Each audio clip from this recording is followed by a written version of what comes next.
Ladies and gentlemen, we're going to go ahead and begin. I apologize for running a few minutes late. We were having a little technical difficulties we're trying to work out up here, but we're going to go ahead and begin.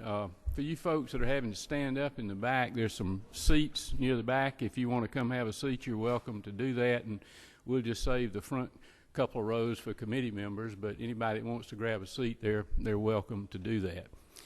So we'll go ahead and call the meeting to order, and we'll begin. And again, apologize for running just a little bit late.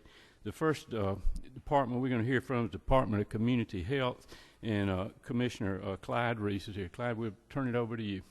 Thank you, Mr. Chair, members of the committee, members of the General Assembly, members of the public. Thank you for allowing us to present to you today our fiscal year 16 Governor's budget recommendations for the Department of Community Health. I will reference most of the numbers in the PowerPoint that you have, but also I will try to reference the tracking sheet numbers for your documents as well.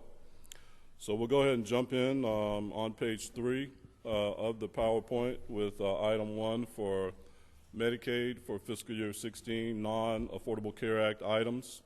Number 1 is a request for a little over $33 million for program growth in age blind and disabled, low-income Medicaid, and Peach Care, and this represents about a 1.6% increase. Our current enrollment in Medicaid is about 1.3 million people in low-income Medicaid, about 490,000 in age blind and disabled, and about 158,000 in Peach Care, which equates to about 1.9 million people for our current enrollment. Number 2 is a positive item where we are reducing funds in our 16 budget to reflect an increase in the federal FMAP percentage for 16.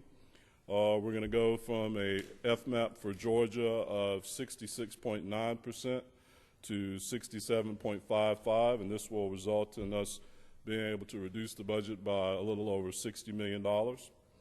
Number 3 is an item that you heard us talk about for fiscal year 15, and it will continue to be an expense for fiscal year 16, and that is funding for the cost of some new drugs to treat hepatitis C. We have about 8,000 members in Medicaid diagnosed with hepatitis C. About 1,000 of those, I believe, are in the CMO, and those are already loaded into the CMO rates for those folks. But we think about 800 of these people will be eligible for these new drugs, which are very expensive. The treatment is about $118,000 per person, but evidently they are much more effective in those who are deemed suitable for them. So we have included an expense here of $22.8 million. You'll see a similar expense for us in the State Health Benefit Plan as well when we get to that. Number 4 is to reflect additional funds needed to support operating costs of selected nursing homes who made a change of ownership to a different unrelated entity between January 1 of 2012 and June 30 of 2014. This $8.7 million represents enhanced reimbursement to a total of about 48 facilities that we have identified to date who incurred an infrastructure expenditure after they acquired these nursing homes. Ordinarily, reimbursement for this would be reflected in our cost reports, but our cost report analysis to reimburse nursing homes is about 18 months behind. So, for example, right now we're using the 2012 cost reports to reimburse nursing homes for expenditures in 2014. So last year the General Assembly put this money in to allow us to give a rate adjustment to 48 homes who fall into this category. We would like to, and I've said it before, we would like to find a way to use our cost reports in a more timely manner so that we could reimburse and reflect expenditures globally and not just for these 48 facilities, but this is what we have in for fiscal year 16. Number 5 is a funding of a little over $12 million to allow us to move forward with a care coordination program for our age blind and disabled population. As you know, the ABD population is our most expensive. They are the frail elderly with acute diagnoses who cost a lot for the program to treat.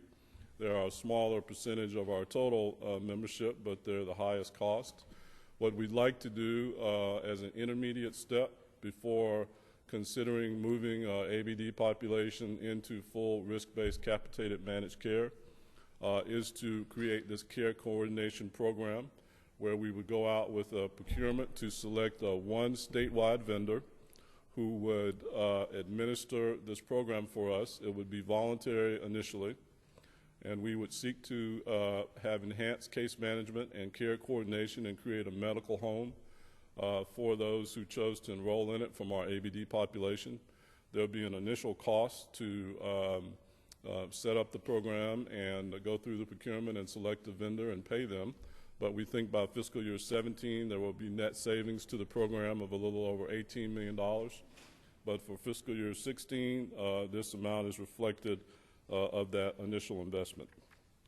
Moving over to number 6, and been remiss in not referring to the tracking sheet numbers. For number 6, for the ABD issue, it's 17.7, 8 through 10. Low-income Medicaid, 17.8, 11 through 12. And Peach Care, 17.9, 3 through 4. This is $9.3 million that we are asking back in our budget that was taken out last year to reflect things that the General Assembly thought we might be able to reduce or save in our budget. We do hospital cost settlements every year where sometimes we pay hospitals too much, sometimes too little, and then we settle up at the end of the year. We did not get back the net increase in revenue that was expected for that. The ABD care coordination, we did not move forward with it, so therefore there were no savings with it. And as we said initially, we think that there'll be some investment. And then there is a software tool called Paris, which we are going to use and have begun to use to ferret out fraud and abuse used by our Inspector General's office. We have not seen the savings as a result of that yet, so we're asking for this money to be put back in our fiscal year 16 budget.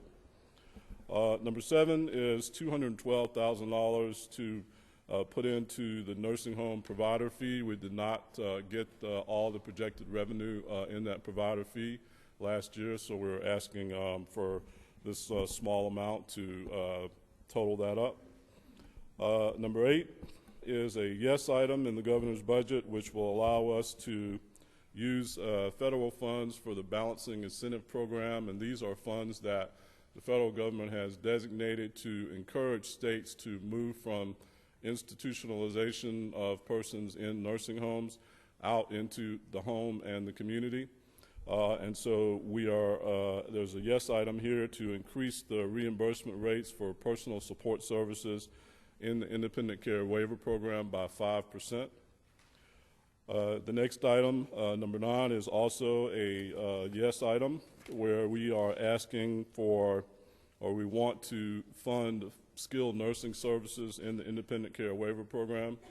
Currently now, if you are in the Georgia pediatric program, and these are children with severe medical conditions and very medically fragile, that program provides for skilled nursing services for these children up until the age of 21. But these are children whose condition does not change from the time they turn 20 into 21 and 22 and upwards. So what we wanted to do, and it has been a point of contention for many years, and we've had several cases litigated to try to require skilled nursing services in the independent care waiver program, where many of these folks transition out of the GAP program. So this is a yes item to allow us to begin to do that, and I think that's a very positive development. Number 10 is to remove the one-time funding for foster care runout. If you'll recall, last year, we moved foster children who receive adoption assistance, and certain selected children in the juvenile justice system. We moved them out of fee-for-service Medicaid and moved them over to managed care with the Mayor Group, who's the vendor that we selected out of our current CMOs to administer this program.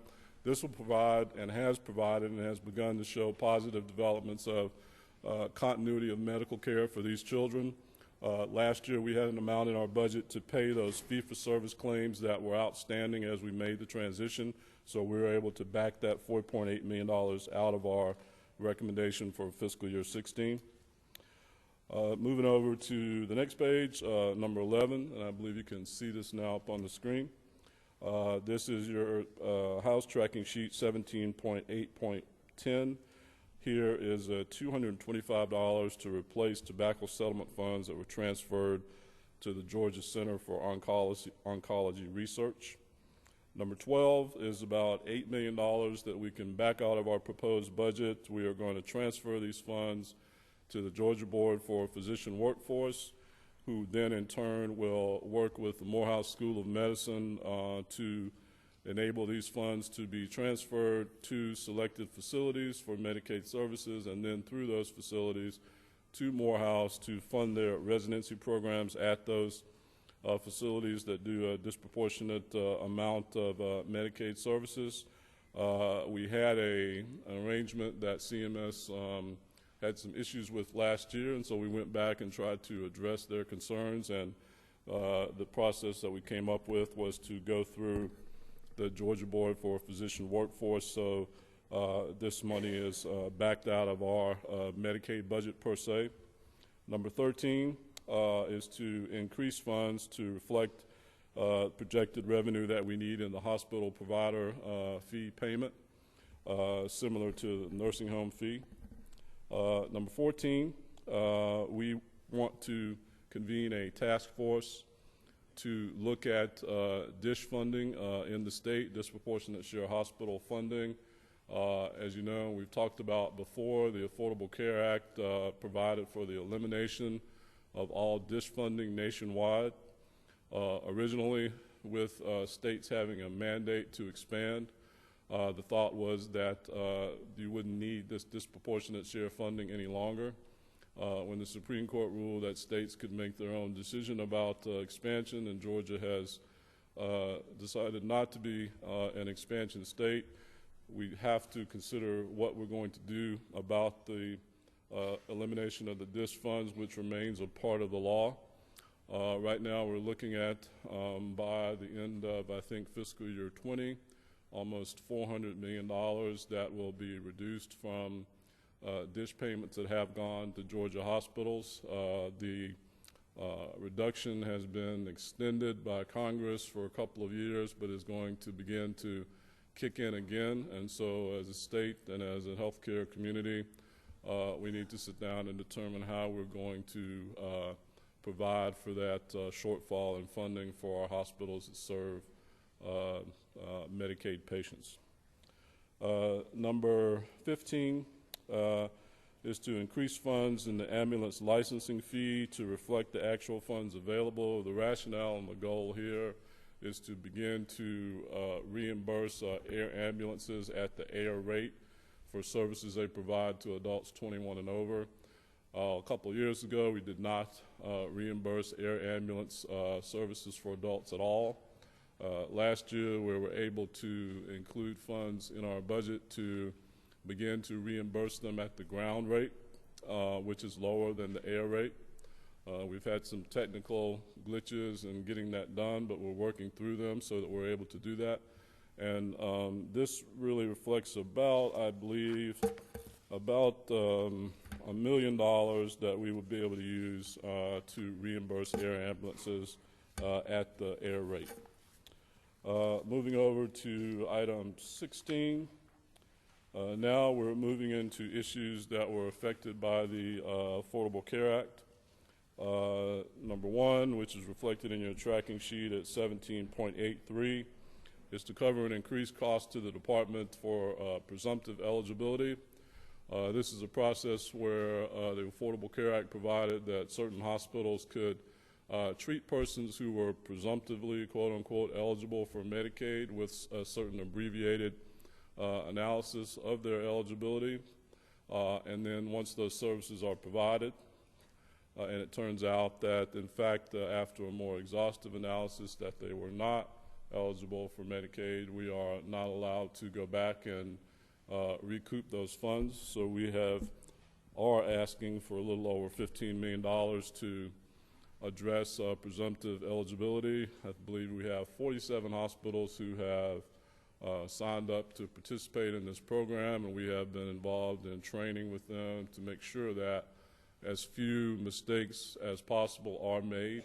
But we are projecting probably around, I believe, 13,000, a little over 13,000 people who may in fact take advantage of this presumptive eligibility, and that's what this line item is meant to address. Number 17, you've heard us talk for the last 2 years about 12-month eligibility reviews and the issue there with low-income Medicaid population.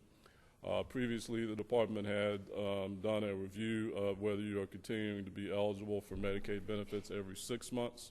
The Affordable Care Act requires that that period be extended to 12 months, and so there will be a percentage of people who would have been determined ineligible at that 6-month review, who now will continue to receive benefits for an additional 6 months while we wait for the required 12-month review.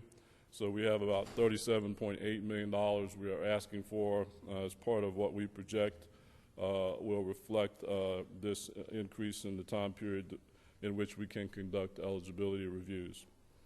Number 18 is the woodwork effect, a little over $2.8 million with the delay in technical operation of the federal exchanges and the federal facilitated marketplace with the technological problems that it had originally. We think there'll be some number of people who will not be eligible for Medicaid through any expansion criteria, but just through the eligibility requirements that we have in place today, who will, as a result of the exchanges being available and determinations being made at that level, become eligible for Georgia Medicaid and provide an additional expense for the department. Number 19 is the removal of a one-time funding for a CMO state insurance premium tax of about $1.1 million, which we had funded last year and we don't need this year. Number 20 is a very positive item, $93.5 million to reflect the fact that the FMAP, the federal percentage paid for Peach Care for Kids, is going to rise from about 73.7% to 100%.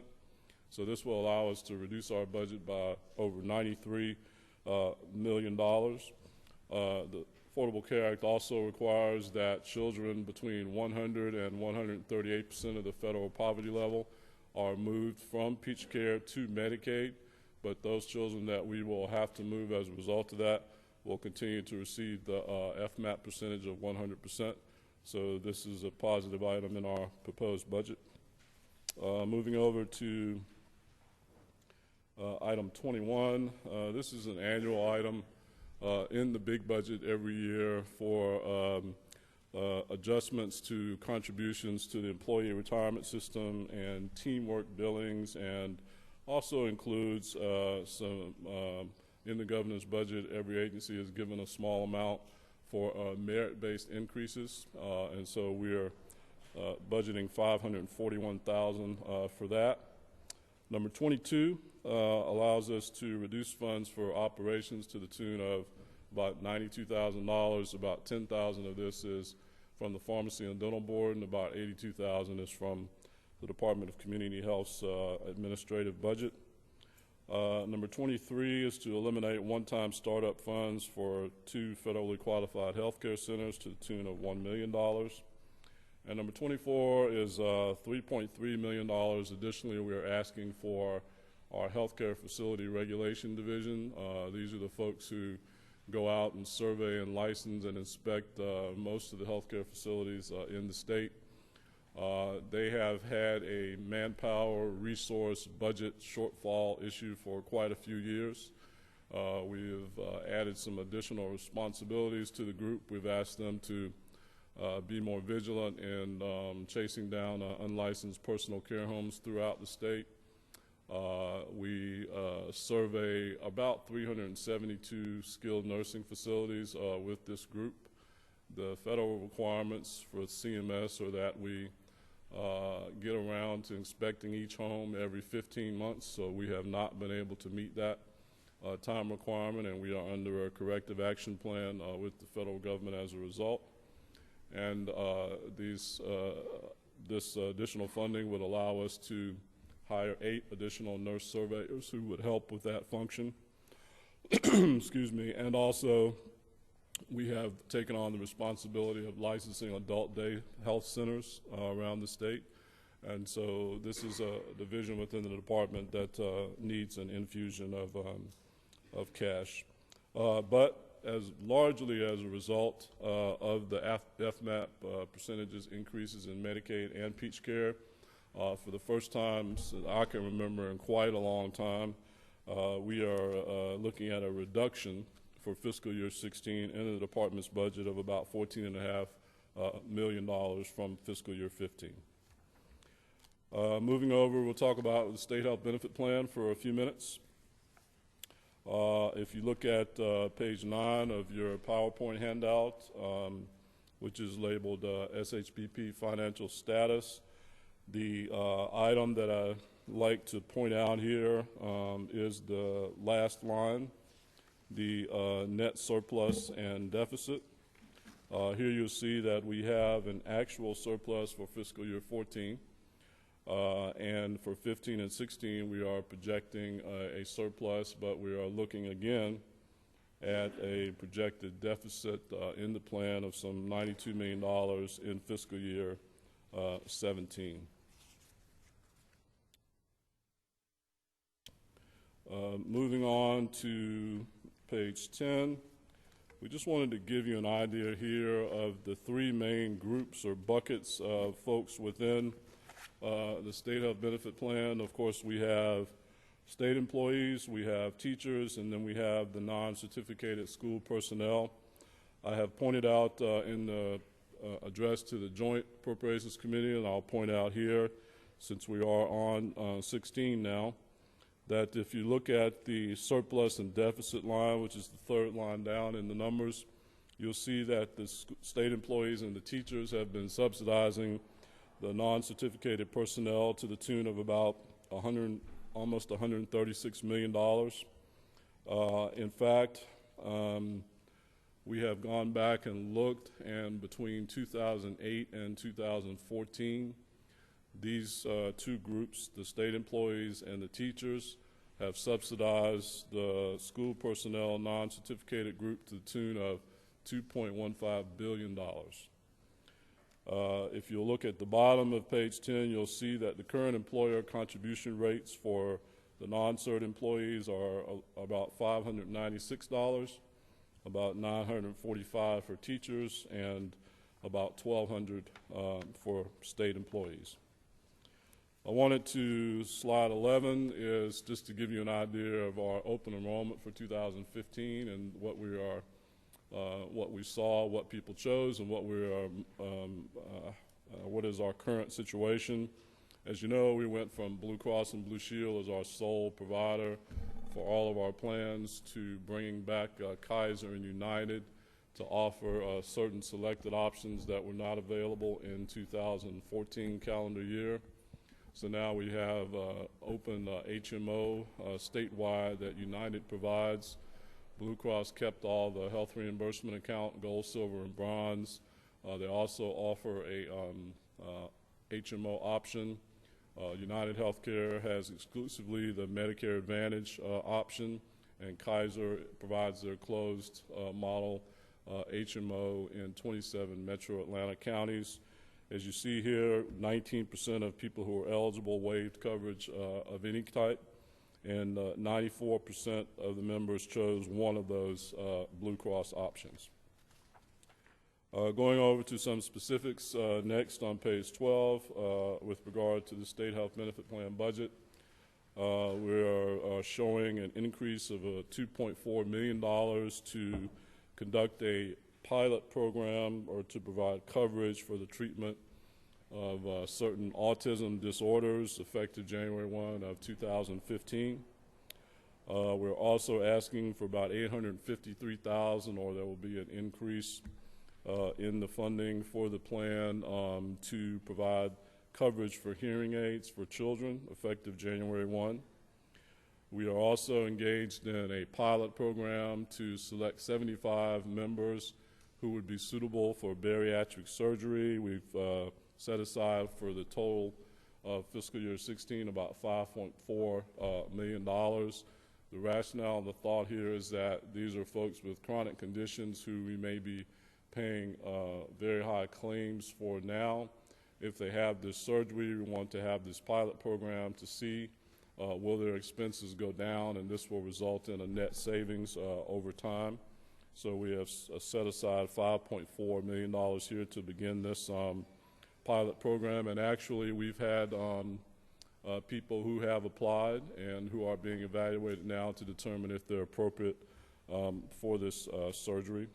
Number 4 is very similar to the Medicaid issue with the hepatitis C drugs, where we're setting aside $15.4 million to pay for those members who've been diagnosed and deemed suitable for this drug regimen. Number 5, if you recall last year, about March, when we discovered we had moved from different option models to strictly and only a health reimbursement account with cost sharing and high deductibles for our members. And if you recall, that resulted in a fair degree of financial distress for our membership. And we went back and overlaid copays onto the health reimbursement accounts. We are not doing that for calendar year 15 or reflected in the State Health Benefit Plan budget for 16, because we've got classic HMOs now where you do have copays. Then we have the HRA options, which normally do not have one. So we're able to back out about $58 million, which we spent to put those copays in place last year. Number 6 is about $174.8 million that we can back out of the SHBP budget based on projected trends in membership and utilization of our services and medical trend changes. Moving over to number 7, page 13 of your handout. We need to begin to address our other post-employment benefits liabilities. We're about over $14 billion in liabilities that are outstanding. We're required to post at least over about $1.1 billion every year to address this. We're going to begin to address and back out $98 million to reserve and set aside for our other post-employment benefits, and this is an issue that we're going to have to address in years going forward. Number 8, to deal with the issue of the heavy subsidization of the non-certificated personnel, we had a couple of years ago provided for an incremental increase in the amount that those employees would pay, that the school systems would pay toward their insurance. We implemented that increase for 2 years. We did not implement it last year, and we are seeking to delay it once again, which would defer the collection of about $102.8 million.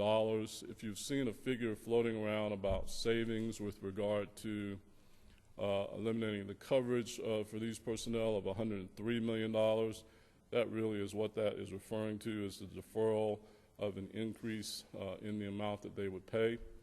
But going to number 9, the governor is recommending and the department is recommending in its proposed budget that we eliminate coverage for these personnel who work under 30 hours a week beginning January 1 of 2016. And we've talked a little about the financial impact that the discrepancy in coverage has had on the plan.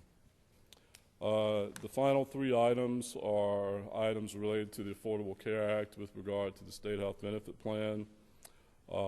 Number 10, we were able to reduce funds by about $4.9 million due to a reduction in what's called the transitional reinsurance fee. Number 11, we have about $46.4 million in increased funds to account for limits on cost sharing under the Affordable Care Act. So there's limits on what costs we can pass on to our members, and so the plan will have to accommodate that for 16 to the tune of $46.4 million. And then as a result of the individual mandate and then auto enrollment of all new employees, we've got about $14.1 million we've set aside to increase funds to account for and accommodate that. And Mr. Chair, that concludes the official presentation, and I'm happy to answer any questions about any of these items. Good. Thank you, Commissioner. We do have a few questions here. Let's see. Representative Hughley, I think did you mash your light there?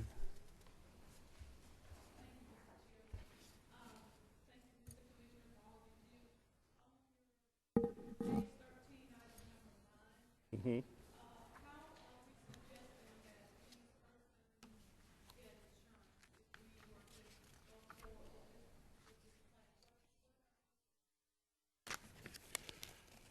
Well, there's a couple of different options that may be available. If you make between, I think, $11,700 and $23,000, if that is your income level, there are subsidies available on the federal exchange. If some of these employees are within that income range right now, because coverage is offered to them through an employer-sponsored plan, they are not eligible to go to the exchange and seek coverage there with the subsidies. So this would open that up if, in fact, this occurred. Their children within a certain income level would be eligible for Medicaid or Peach Care, depending on their individual circumstances. But if you're asking me, can we guarantee or do we know that everybody who would be removed from coverage would have coverage? The answer to that is no. But the real issue here for us is a state health benefit plan, and certainly it's an issue that the General Assembly will debate and decide upon, is the impact of the tremendous subsidy that the state employees and the school teachers are incurring to have this group of employees essentially not be paying the full cost of their coverage. So the governor has put this in, and we have it here to have a honest and frank discussion about what do we do about that. If the proposal here is to eliminate them from coverage, if the ultimate resolution is something other than that, if in fact we can engage in that issue and that discussion about the financial impact upon the plan and the impact upon its ultimate financial viability, that's what we'd like to do.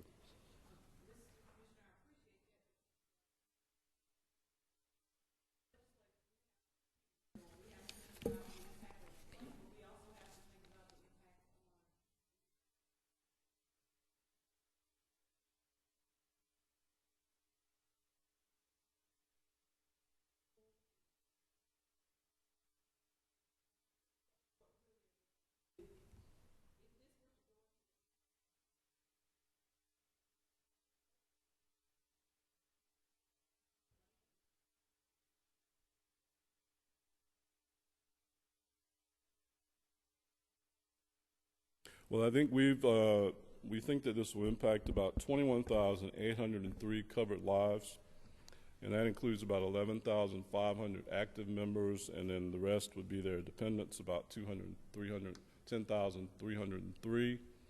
So I understand your question, and we'll see if we can break that down even further and see if we can figure out. We don't have income data on these personnel, which would make it sort of difficult for us to determine if you fall within that 11,700 to 23,000 range that would allow you to be eligible for subsidies on the exchange if you were not offered employer coverage. But we'll try to get more information that you will need to debate that issue.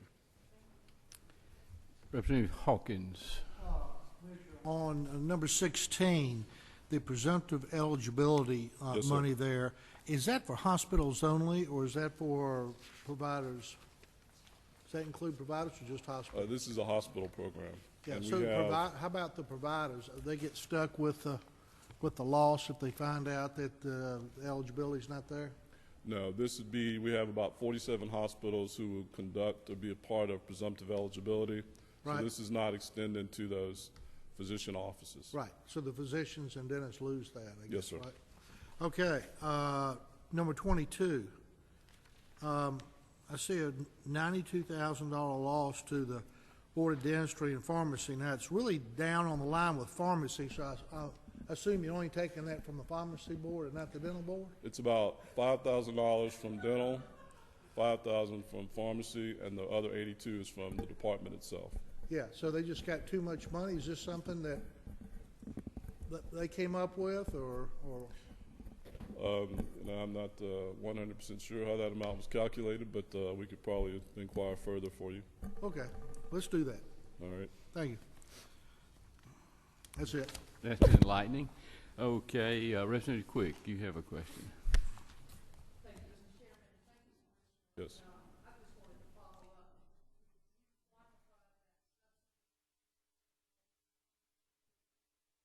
Providing for the non-certificated local employees at $2.15 billion. Over the past, between 2008 and 2014, that's right.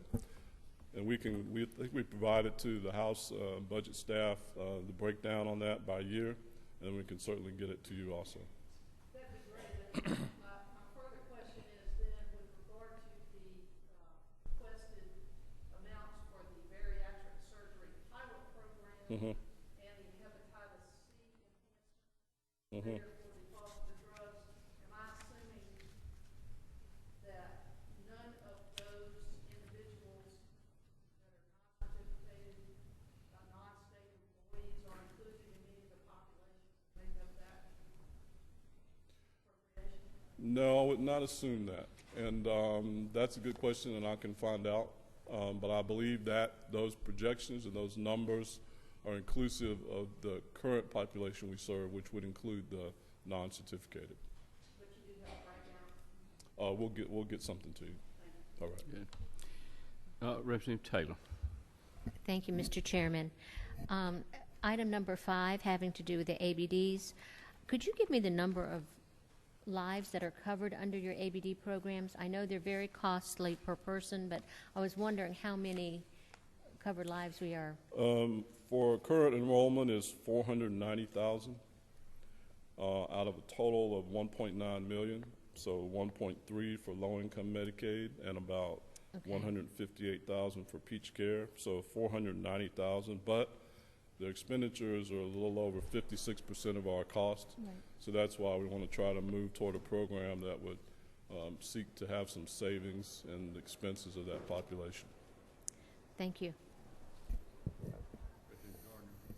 Thank you, Mr. Chairman. I wanted to go back a little bit to the bus drivers. Mhm. I know you say that they are costing the other people $132 million, but how much is the plan, the state health benefit plan, actually saving We by projected eliminated? we projected for the annual cost of about 2.7 million.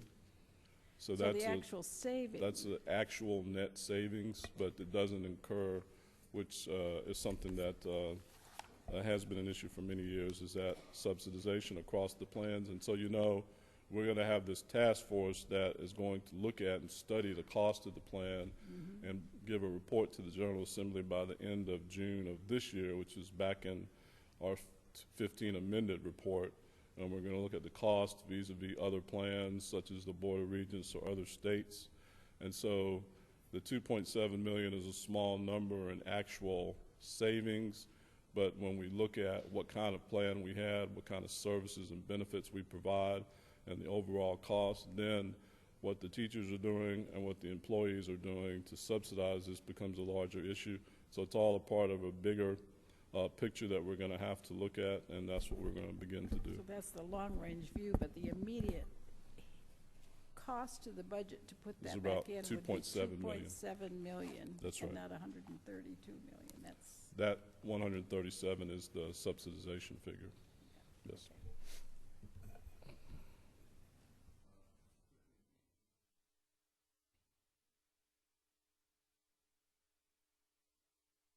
Under the Medicaid 17, is that a real number? What is the suggest that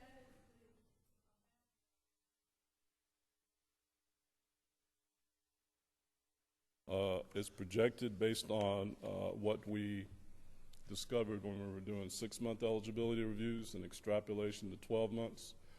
As we begin to get actual data to determine what actually folks that we found out were not eligible that stayed on an additional 6 months, we'll provide that on an updated basis.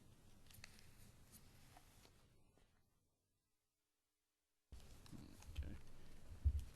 You got another question, Representative Gardner? I do have a question, and it's about the FMAP. Mm-hmm.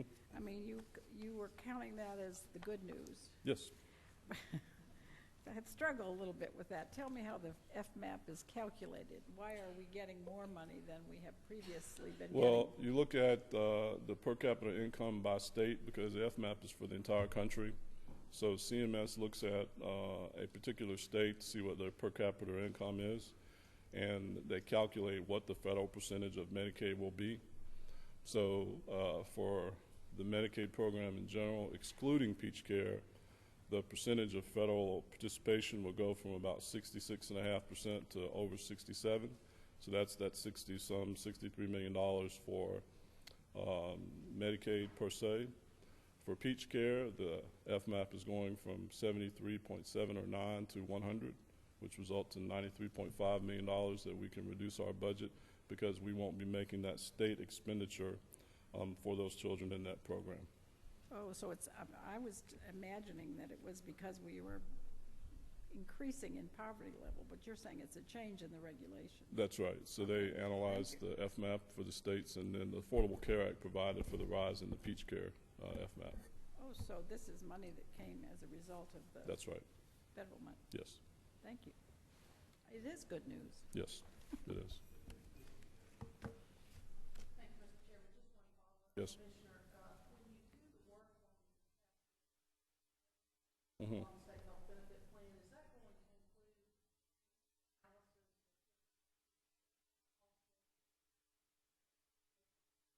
self-insured, self-funded plan?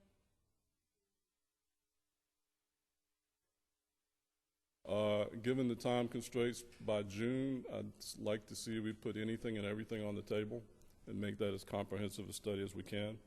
So I'm hopeful that we would be able to address that in some form, yes. Okay. Any other questions? Commissioner? All Thank right. you. Thank you, Mr. Chair. Thank Appreciate you. it. Appreciate your presentation. Next, we're going to hear from the Georgia Board of Physician Workforce, Ms. Sherry Tucker. And Sherry, we'll give you a couple of minutes to come up and get set up there, okay?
Okay, thank you, Tim. Folks, if you will, come on in and we'll close that back door and we'll go ahead and move along with our agenda, please.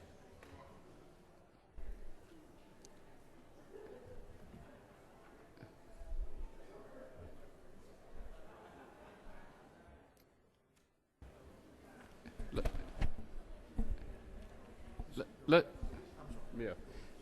Let's close that back door if you would, and we'll get started.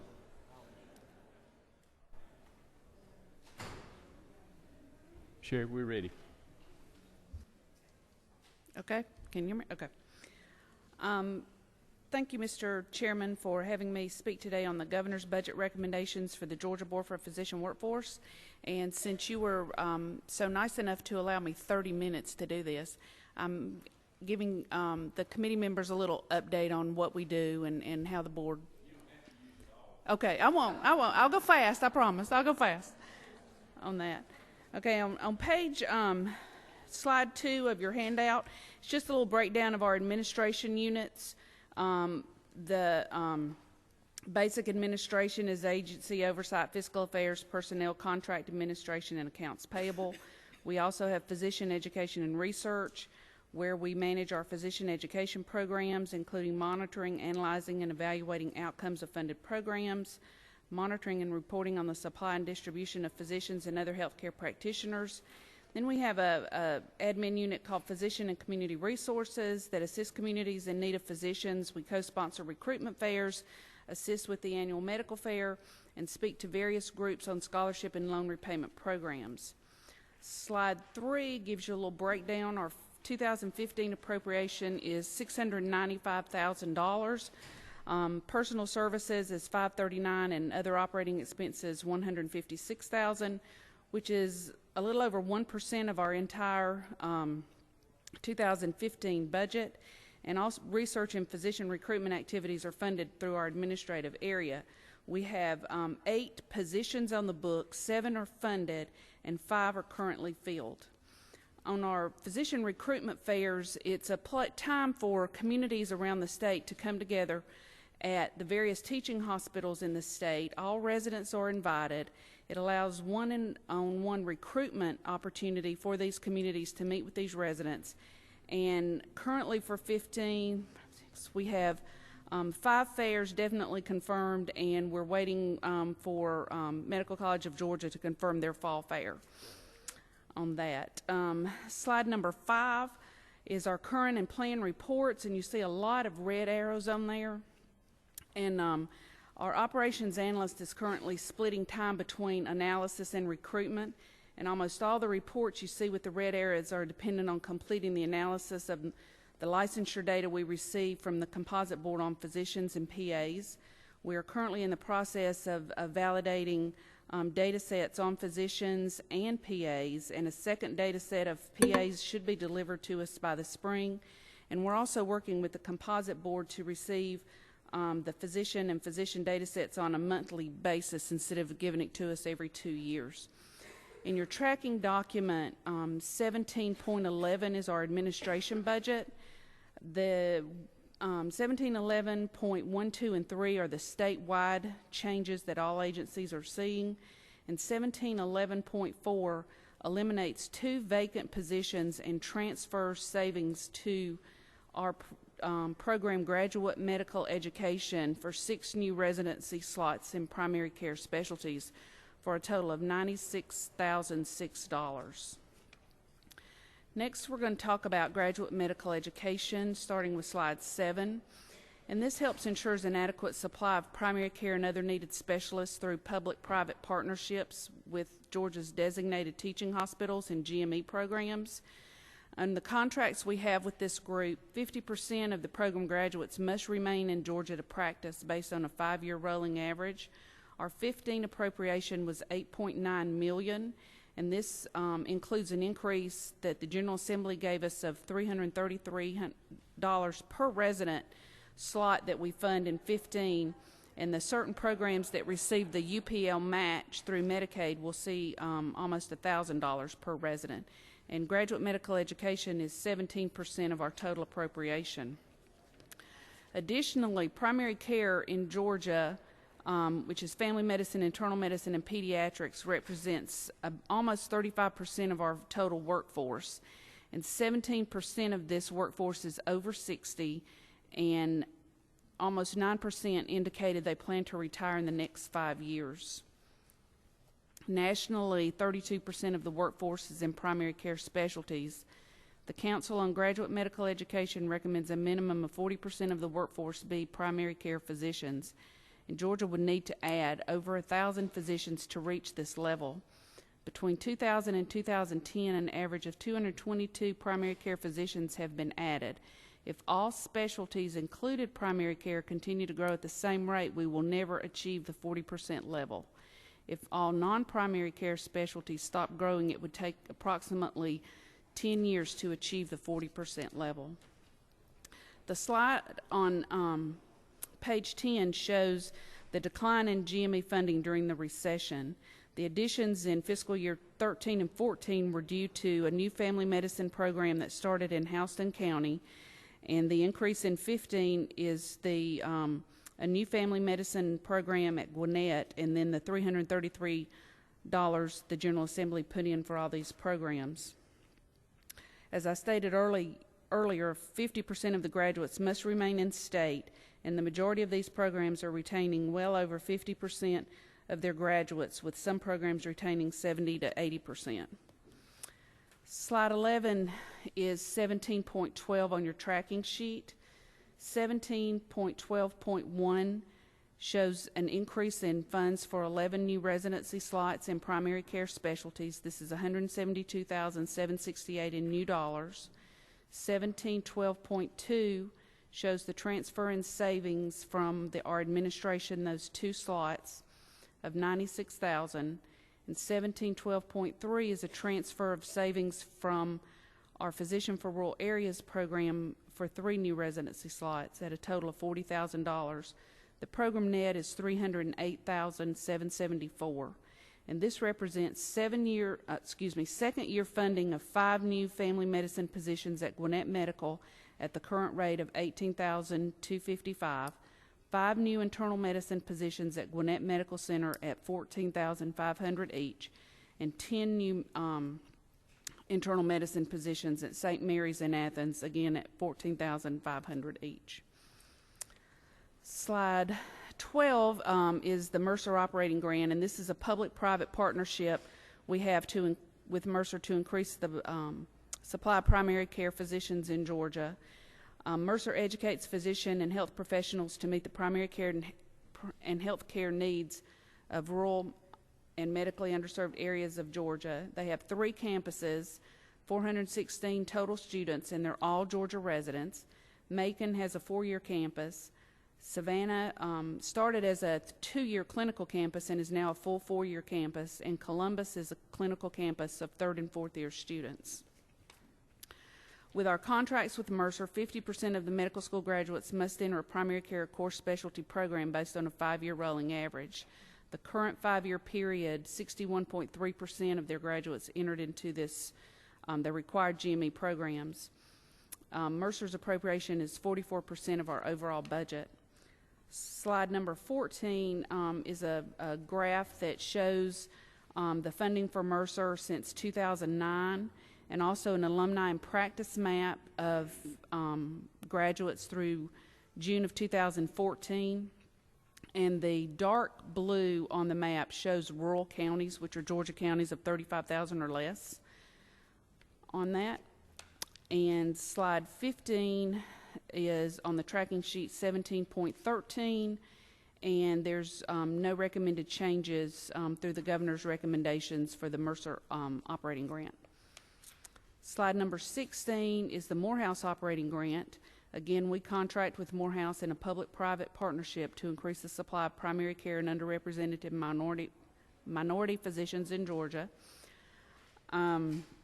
Morehouse educates physicians and other health professionals to address the primary health care need, with an emphasis on people of color and underserved urban and rural populations in Georgia and the nation. They have 1 campus in Atlanta with 274 students, and 199 of those are Georgia residents. And with their current class size expansion, they're undergoing all students entering must be Georgia residents. Same contract deliverable as Mercer, with 50% of the grads going into a primary care or core specialty. Their 5-year period is 65.8%, and their state appropriation is 31% of our overall budget. Similar map on page 18 with the graph showing the funding changes, and the upswing in 2011, I believe, was due to state appropriations being put in when Grady withheld more of their money because of the ARA funding that was provided during that time. The map shows the graduates where they're practicing in the state, with the darker colors being the rural areas. 17.14 of the tracking sheet, there's 2 changes there. 17.14.1 is a change in the program purpose to add in affiliated hospitals, which was a yes in the governor's recommendations. And 17.14.2 is the transfer the commissioner noted of funds from the low-income Medicaid program to increase the operating grant for medical education. And I believe he explained that pretty well, so I won't go into much more detail unless you have questions on that. Slide number 20 is our Physician for Rural Areas program. It has 3 sub-programs: annual medical fair that's held each year to recruit physicians on a larger scale than our mini recruitment fairs we do, scholarship program, and a loan repayment program. $200,000 was added into our loan repayment in fiscal year 15, and we surely did appreciate that. And we also set aside $100,000 of that for a federal grant where the HRSA gives us $100,000 to match that. Our 2015 appropriation is a little over $1 million, which is 2% of our overall budget.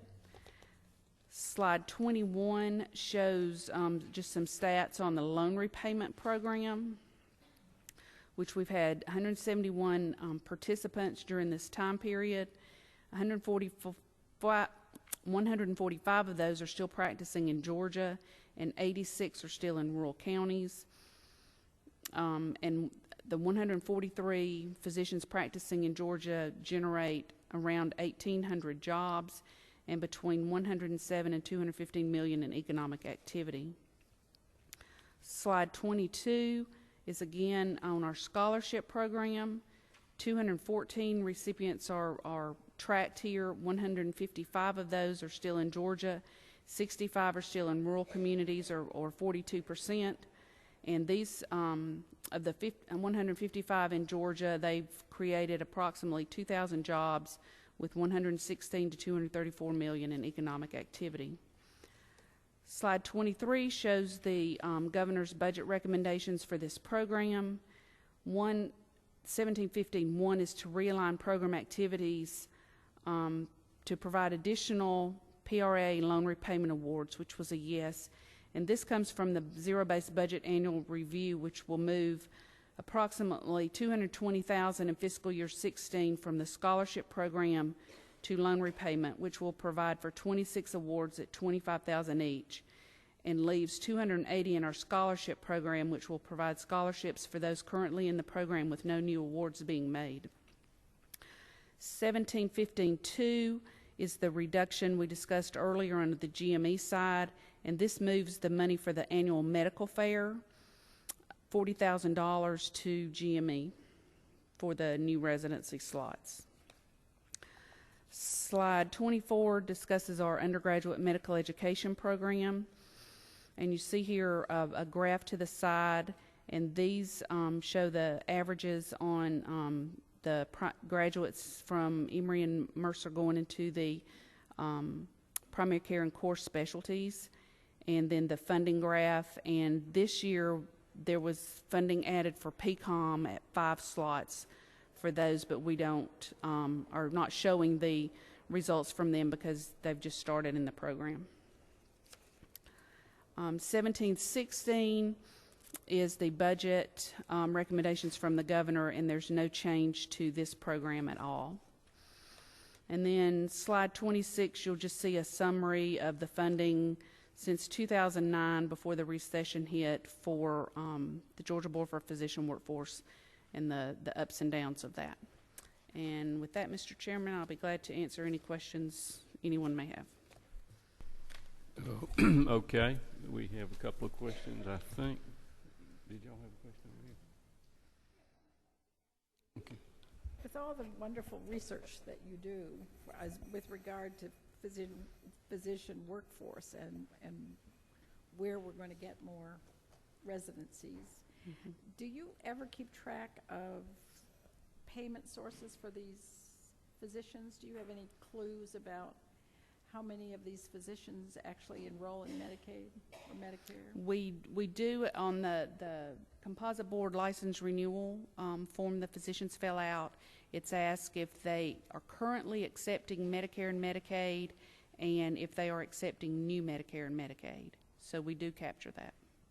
And so, I mean, we had a lot of questions last time about whether the enhanced reimbursement rate for Medicaid for the primary care physicians was actually attracting more pediatricians and others. And can't hear me? I'm not sure if the data set we're currently working on will show that, because there's a little time lapse in it, but we should be able to see it in a year at some from point now? in time. Mm-hmm. Well, that would be interesting. Thank you. Here, would you talk just a minute about, one of the problems we've had, and the governor has tried to address it, and I think rightfully so, with his program that he's using through the regents to establish more residency programs in the state, and we sort of let folks understand what happens when you expand where you are and you're capped, as opposed to if you expand and you don't have the cap or the programs, what the difference is as far as the funding that goes with that. And then, too, in the last year or two, any of the caps or the changes in the caps that have come down, how has Georgia fared in their part of receiving any of these additional slots for the residents? Okay, I'll start with the second comment. There was a redistribution of CMS residency slots nationwide several years ago, and unfortunately Georgia received 0 slots to the current ones our programs have, and actually lost some slots with a couple of the hospitals. So we were actually went into the hole on that from what we had. The current hospitals that have residency programs, established residency programs, are capped at a 1997 number through the Balanced Budget Act of 1997 as to how many residents they reported on cost reports at that time. That is all CMS would provide funding for through their indirect and direct medical education payments, which results in about $96,000 per resident from CMS coming in for those positions. And the majority of the programs have increased resident numbers since then, and they are bearing the cost of that to do that. And the supplement that we pay, the small amount of money that we pay state funds to these hospitals, still does not cover the total amount cost to train a resident for the hospitals, even with the CMS dollars added to it. The governor's initiative for the 400 new residency slots are all taking place at hospitals that have never had residents before, because those are the only ones that can come in with new residency programs to receive the CMS funding on that. So by starting a program, they will have 5 years from the date the first resident enters, and after 5 years, the number of residents that are present will be their cap number on that. So they will receive no additional CMS funding, resident funding after that time. And one thing, I think I'm right on this, that when we start these new programs so that we are able to draw down the CMS money, from the day that you begin your planning until the first resident probably walks out and leaves the program, you're talking about probably 5 or 6 years, aren't you? Mm-hmm. Yes. So it's something that we all recognize there's a problem, but it's not something that you can fix overnight. It takes some time to go through that process. But we in the House now, we'll be dropping a resolution urging Congress to look again at the slots and the distribution, where Georgia has been a growing state. We're up over 10 million now. The slots that we have haven't changed. Some of the states in other parts of the country that have actually lost population still have the same number of slots they had. So per capita, they've got more slots than Georgia does. So we want to urge our delegation and in Congress to look at maybe like when we do the census every 10 years and look at redistribution of that, maybe they can look at some of their slots as well. But thank you. Any other comments, questions from anybody? Thank you. Thank you. Okay, next, Ms. LaShawn Hughes with the Georgia Composite State Medical Board. You not have yours? No, these are mine. Oh. Let's see. Oh, yeah. Okay, give this to Bob. Thank you, Mr. Chairman. I'm borrowing her reading glasses. I forgot mine. I'm LaShawn Hughes. I represent the Composite Medical Board. We are the licensing boards for physicians, PAs, respiratory care, acupuncturists, orthotists, prosthetists, pain management clinics, cosmetic laser practitioners, and perfusionists. And we also investigate complaints and discipline those who violate our Medical Practice Act. You have a copy of our presentation. It's a one-sheeter. Starting with 17.17.1 through 17.17.3 are just the normal state recommendations. We are adding into 17.17.4 $13,110 for laser funding. And that is, we were given the responsibility to license cosmetic laser practitioners last year. And since we've started, through February 9th, we've licensed 569, we've received 569 applications, licensed 382 assistants and 87 seniors, and we've collected $111,000 that we've returned back to the general fund in response to the $35,000 we were given last year in the amended. I've also provided just an update about our pain clinic population. Since July 2013, we have received 285 applications, and we have 199 actively licensed pain clinics. And we've 11 of those were qualified under grandfather. These are non-physician owners. 2 licenses have been revoked, 5 clinics have been reprimanded, and we've had 28 that were denied or voluntarily withdrawn. And for pain clinics, we have collected and returned to the General Treasurer $167,000 in application fees and fines. That's it. Okay, thank you. Any comments or questions from the members? Thank you very much. Thank you. Okay, next and last on our list, Georgia Drugs and Narcotics, Rick Allen.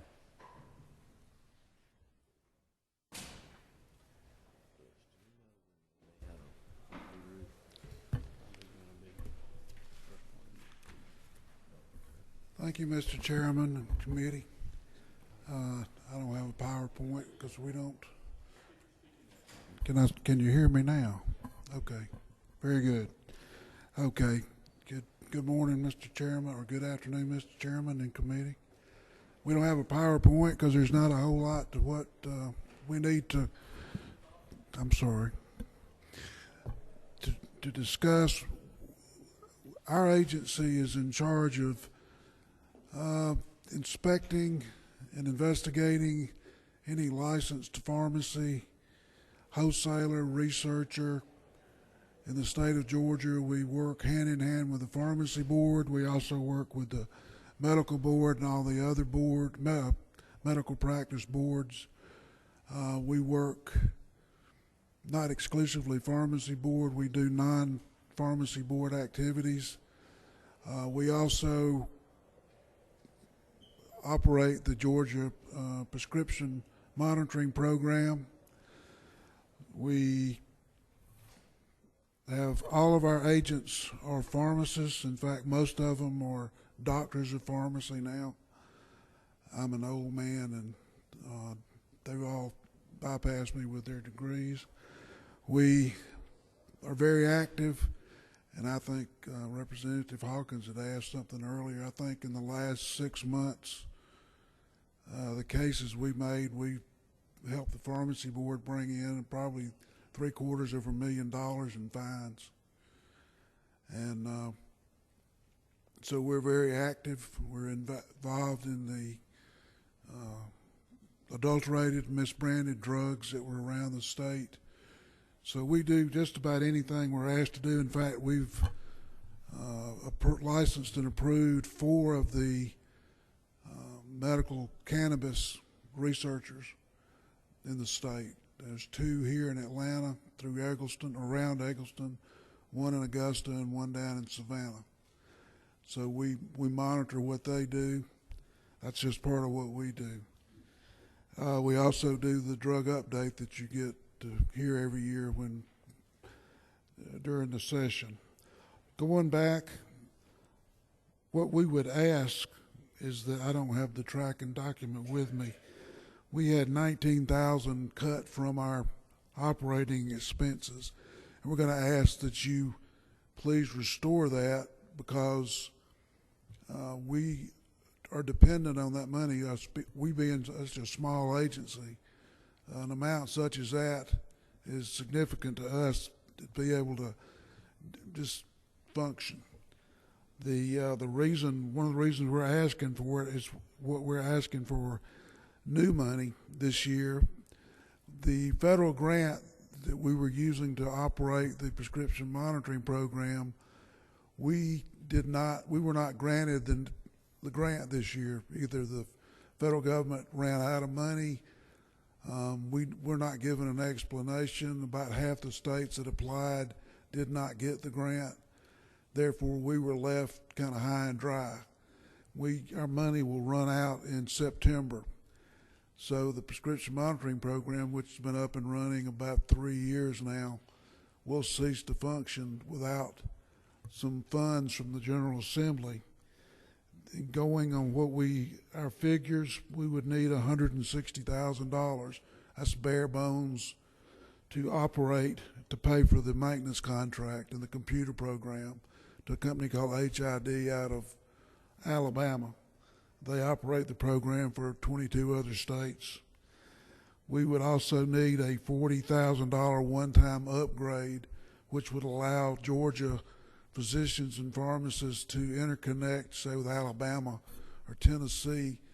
Say the doctors in Columbus, they want to check and see what's going on in Phoenix City with their patients. They could check with the Alabama PMP to find out. Right now they can't do that because our program does not have that capability. So that is all we're asking for. We appreciate your consideration. Okay, we have a question. Representative Dollar. The grant was $400,000. $400,000 over 2 years. So we were receiving that for the past 2 years. Yes, sir. Right, we were using that. One reason we would ask for the $19,000 back, part of that grant pays for the operation funds of the. I know we do it with our own people, so now we're not going to have, what we need to do, just minor things that we would normally not have to do without this program. Okay, Representative Gardner, you have a question? So the cost I guess some of the grant money was to establish the program. Yes, ma'am.